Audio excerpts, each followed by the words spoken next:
Shalom, eu sou o João Felipe e hoje a minha mãe vai contar a história de Ananias e Safira, um casal que não tinha temor a Deus e que fique claro pra gente não seguir o modelo deles.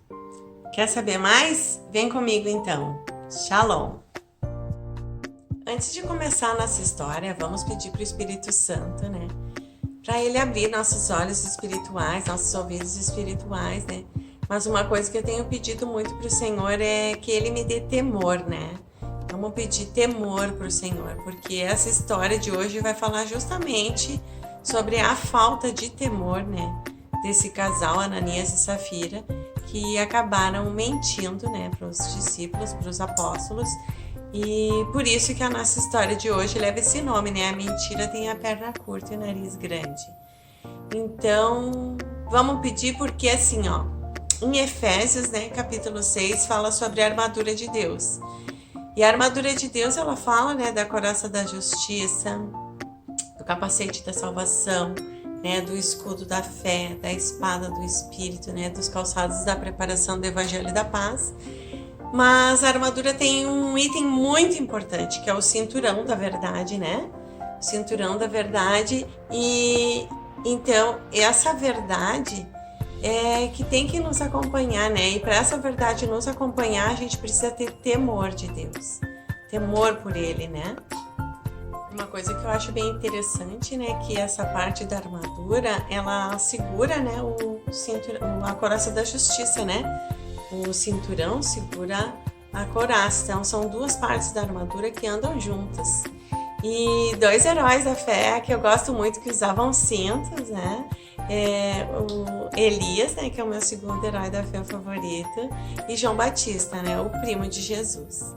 Interessante que esses dois heróis da fé, eles eram pessoas, assim, bem corajosas, audaciosas, né? Em falar as verdades do Senhor. Falavam na lata, né? Sem medo. Elias enfrentou Jezabel e João Batista enfrentou uma autoridade do mundo natural, que era o rei Herodes, né? Ele foi tão ferrenho na sua defesa da verdade que isso acabou custando a cabeça, né, de João Batista. O João Batista foi um profeta que tinha uma dieta muito peculiar, né? Ele se alimentava de gafanhotos e mel. E o gafanhoto, ele simboliza a destruição, né? E o mel simboliza a palavra do Senhor. Então, independente, né, do que eles tinham que enfrentar pela frente, eles seguiram o que Deus estava dando a orientação para eles, que era falar a verdade. A nossa história de hoje fala da importância de prestar atenção no 9º mandamento, né? Em Êxodo 20:16 diz assim, ó, não dirás falso testemunho contra teu próximo. É o mandamento da verdade, né? Então, como é importante, né, prestar atenção, né, na palavra do Senhor e cumprir, né, se esforçar, ter diligência em cumprir. A gente é falho, mas a gente tem que pedir para o Espírito Santo, né, para a gente ter diligência e fazer um esforço, né, para poder andar no caminho estreito, né, que é o caminho da verdade. E o curioso, né, que Deus deu 10 mandamentos, né, para Moisés. Em Êxodo 20, né, fala os mandamentos, mas antes dele dar os mandamentos, Deus deu 10 pragas, né, no povo do Egito. Então, assim, um dia eu perguntei para Deus, né, qual a relação das pragas com os mandamentos, né, porque eu fiquei meio curiosa, né. E aí, naquele dia, foi no ano de 2006, naquele dia o Senhor fez eu abrir a Bíblia, assim, bem numa parte, né, e os meus olhos foram naquela parte, assim, e diz assim, ó, foi em Êxodo 15:26, no ano de 2006, né, diz assim, ó, se ouvires atento a voz do Senhor teu Deus e fizeres o que é reto diante dos seus olhos, inclinarem os seus ouvidos aos seus mandamentos e guardarem todos os seus estatutos, nenhuma das enfermidades porei sobre ti que pus sobre o Egito, porque eu sou o Senhor que te sara, eu sou Jeová Rafá, né? Então, uma coisa fica bem claro para mim aqui, né? Que o castigo, né? As pragas que Deus enviou para os egípcios, né? Foram sinais, né? Para mim e para ti, de como a gente deve prestar atenção na palavra e no caminho que Deus está nos indicando. O curioso que a nona praga que Deus enviou para o Egito foi a praga de trevas, né? A escuridão. O povo do Egito não enxergava nenhum palmo do nariz de tão densas que eram as trevas, né? Então, para mim, fica bem clara uma coisa, né? Que quem é de Jesus é da verdade, é da luz. Quem segue o inimigo acaba seguindo a mentira, né? Porque o inimigo é o pai da mentira e fica na escuridão. Então, eu creio assim que quem é de Jesus enxerga as coisas, vê as coisas com mais lucidez, né? Claro, nós somos falhos, às vezes a gente tropeça, né? Mas o Espírito Santo ajuda a gente a levantar, né? Mas quem é do inimigo, quem se acostuma com as coisas do inimigo, se acostuma com as mentiras do inimigo, fica numa escuridão, fica numas trevas e não consegue ver, né? Como se fosse um cego espiritual. Essa história de hoje, né, começa falando sobre um certo casal, né, que não tiveram muita bênção, né, não tiveram a bênção de receber temor de Deus, né. Eles estavam ali, andavam com o pessoal, mas eles não se posicionaram, né, não tiveram atitude de temor diante de Deus. E isso custou muito caro, né, para a vida deles. E a nossa história está em Atos, capítulo 4 e capítulo 5. E começa falando, né, sobre a comunidade cristã, a primeira comunidade cristã, ou comunidade de fé, como alguns gostam de falar, né? No verso 32 do capítulo 4, né, de Atos. E a Bíblia fala que toda a multidão que cria era só um coração e uma só alma, né? Eu acho tão interessante, né? Deus é tão fofo e tão didático e Ele gosta de usar o corpo humano, né, para nos explicar as coisas, para a gente entender de maneira mais clara, né? E muitas vezes Ele relaciona dentro da Bíblia o sistema circulatório, né, e o coração com a alma, né? E Ananias e Safira, eles estavam ali no meio daquele pessoal, né? E a palavra de Deus diz assim, né? Que em Atos 4, 32 e 33 diz assim, então a palavra diz: E era um coração e uma alma da multidão dos que criam, e ninguém dizia que coisa alguma do que possuía era sua própria, mas todas as coisas lhe eram comuns. E os apóstolos davam com grande poder testemunho da ressurreição do Senhor Jesus. E em todos eles haviam abundante graça. Então era assim, né? Eles tinham bastante unidade, né? Significa bastante união. E no verso 34 e 35, quando que as pessoas elas vendiam suas propriedades e entregavam nos pés dos apóstolos, né? Representando aí uma clara submissão, né, à liderança dos apóstolos. E Deus respondia essa atitude da igreja primitiva, dessa atitude de união, de unidade, com milagres, né, com graça. A graça de Deus era abundante na vida deles, né? E a palavra fala que não faltava nada, né, para aquelas pessoas, para aquele pessoal, porque eles iam repartindo as coisas e dando conforme a necessidade de cada um. Então, um cara chamado José, né, que ganhou o nome de guerra, né, dos apóstolos de Barnabé. E esse cara, ele era da ilha de Chipre, uma ilha perto da Grécia, no mar Mediterrâneo, né? Esse cara, ele vendeu a propriedade dele, né? E entregou nos pés dos apóstolos também. Mas o capítulo 5 começa bem triste, né? Porque Deus é bom, mas Ele não é bobo. Que um casal resolveu agir de má fé, né? Ananias e Safira, eles tinham uma propriedade e eles resolveram ficar com uma parte do dinheiro, né? E entregar só a metade aos pés dos apóstolos, né? Fingindo, né? Agindo de má fé, fingindo que estavam entregando tudo ali para os apóstolos, né? E isso me lembra muito uma expressão usada aqui no Rio Grande do Sul, né? O famoso crente meia boca, né?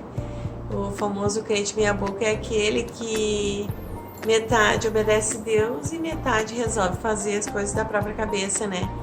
Cada vez que eu leio, assim, né, essa história, ou eu ouço essa história, né, na igreja, né, pela boca dos pastores, isso me deixa, assim, com bastante temor, né? Eu sinto, assim, temor, porque nós somos falhos, né? Nós somos uns bonequinhos de barro, né?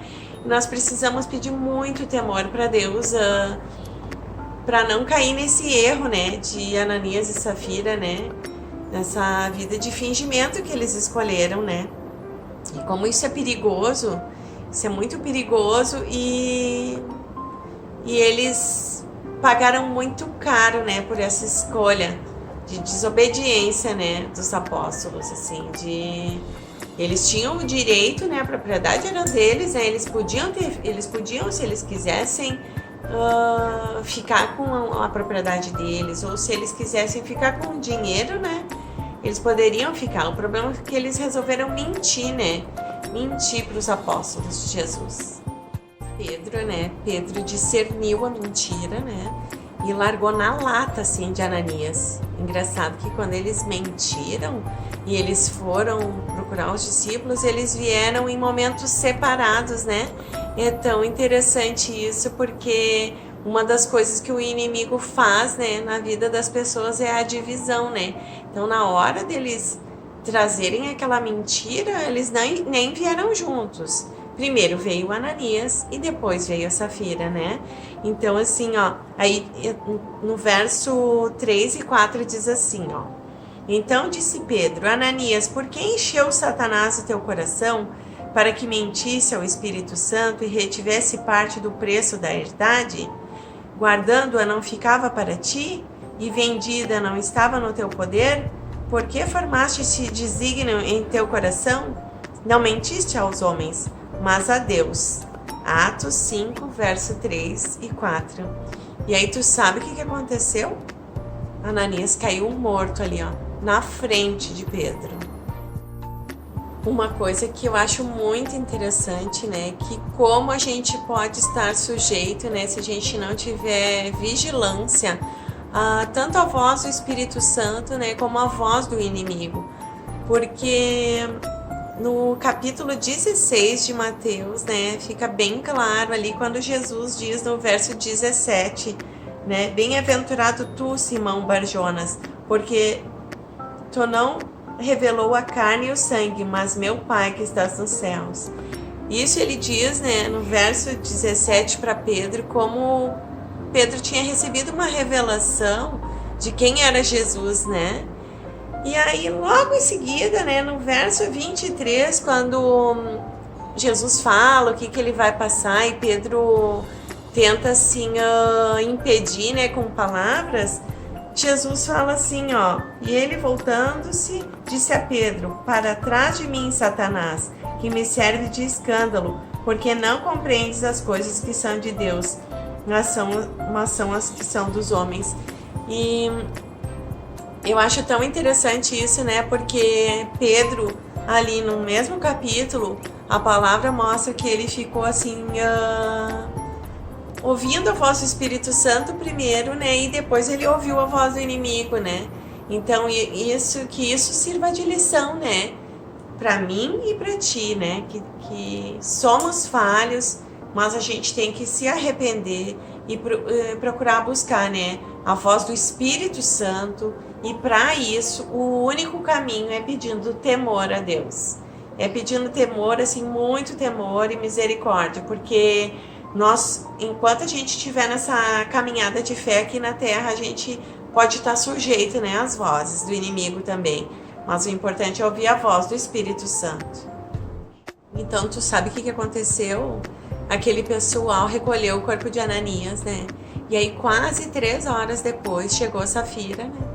E aí Pedro resolveu interrogar ela, né? Fez algumas perguntas e ela resolveu mentir, né? Igual ao marido dela. E aí ela mentiu. E aí Pedro contou para ela, né, o que tinha acontecido com o marido dela e que ia acontecer com ela também. E aí quando Pedro terminou de falar, a Safira caiu morta no chão também. E aí no verso 12 diz assim, ó. Então, né, veio grande temor, né, ao povo de Deus, né? O povo ficou muito chocado com... Às vezes Deus permite que certas coisas aconteçam no meio do povo para trazer uma lição, né? Quando às vezes o povo, né, às vezes num país, por exemplo, né, no Brasil, às vezes acontecem umas situações muito graves de pecado. Então Deus permite que venha o juízo, né? Venha o juízo para poder acordar as pessoas, né? E aí no verso 12 diz assim, ó, os apóstolos realizavam muitos sinais e maravilhas entre o povo, e todos os que creram costumavam reunir-se no pórtico de Salomão. Atos 5:12. Esse lugar, né, o pórtico de Salomão, que leva o nome do rei mais sábio, né, de todos os tempos, foi um lugar assim bem interessante para a igreja primitiva, né, porque ali Deus se manifestou muito, né, através da vida dos apóstolos e trouxe muita sabedoria para o povo de Deus.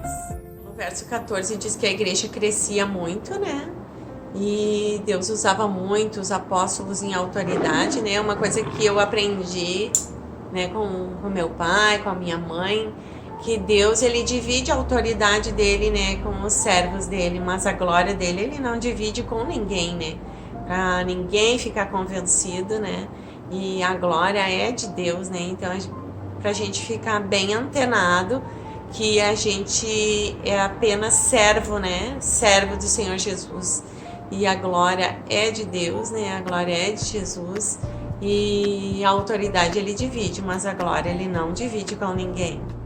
Então a Bíblia conta, né, que Deus ia agregando, era Deus que agregava, né, os homens, as mulheres, as crianças, né, na igreja primitiva. E os discípulos eram tão usados por Deus, né, a Bíblia conta que até Deus usava até a sombra. Imagina a sombra dos discípulos, quando Pedro passava, as pessoas colocavam as macas, os enfermos, né, os doentes, assim, para que quando Pedro passasse, né, a sombra de Pedro fosse usada por Deus para ser curado, né, aquelas pessoas. Então é muito interessante, né, que eles criam e a palavra conta que vinha, né, pessoas de cidades vizinhas, né, de Jerusalém. Eu fico imaginando, né, que vinha de Cafarnaum, de Jericó, sei lá eu, da cidade de Naim, da cidade de Belém, de outras regiões, né, todas as de Betfagé, né, de outras cidades para encontrar ali, né, a igreja de Jesus, né, a primeira igreja do Senhor Jesus. E todos eram curados, né, glória a Deus. E tu, se tu tá doente, tu também pode, né, ser curado por esse Jesus maravilhoso, né, esse Jeová Rafá, né, que é o Senhor cura, né. O nome de Jesus é muito poderoso, né? E até no nome ele leva o nome do Pai, né? Porque Jesus significa Jeová salva, né? Então, vamos orar agora? Fecha teus olhos aí, então, e eu vou orar, né? Para que Deus, assim, nos encha. Hoje eu vou orar diferente, eu vou orar para que Deus nos encha do temor dele, né? No nome de Jesus. Deus eterno, Deus querido, muito obrigada, Senhor, pelo teu amor, pela tua graça e pela tua bondade. E hoje eu quero fazer um pedido especial, te pedir temor, Senhor, temor para que tu nos afaste, Senhor, de toda e qualquer atitude que nos faça, Senhor, perder a nossa salvação ou nos desviar, Senhor, do teu caminho. Porque tem um versículo que diz, né, de que adianta a pessoa ganhar o mundo inteiro e perder a sua alma, né? Como aconteceu com Ananias e Safira, Senhor. Nos mantenha longe desse caminho, Senhor, de rebeldia, esse caminho, Senhor, de erro, esse caminho da mentira, porque o pai da mentira é o inimigo e tu é o pai da verdade. Então nos ajuda, Senhor. Só tu pode nos dar graça, sabedoria e temor, Senhor, para a gente andar firme no caminho estreito, que é o caminho da luz e o caminho da verdade.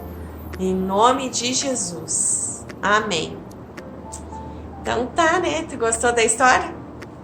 Dá um like, compartilha com os teus amigos. E não se esquece nunca, né, de pedir todos os dias pro Senhor o temor. Tá bom? Então tá, shalom. e até o próximo vídeo. Tchau, pessoal!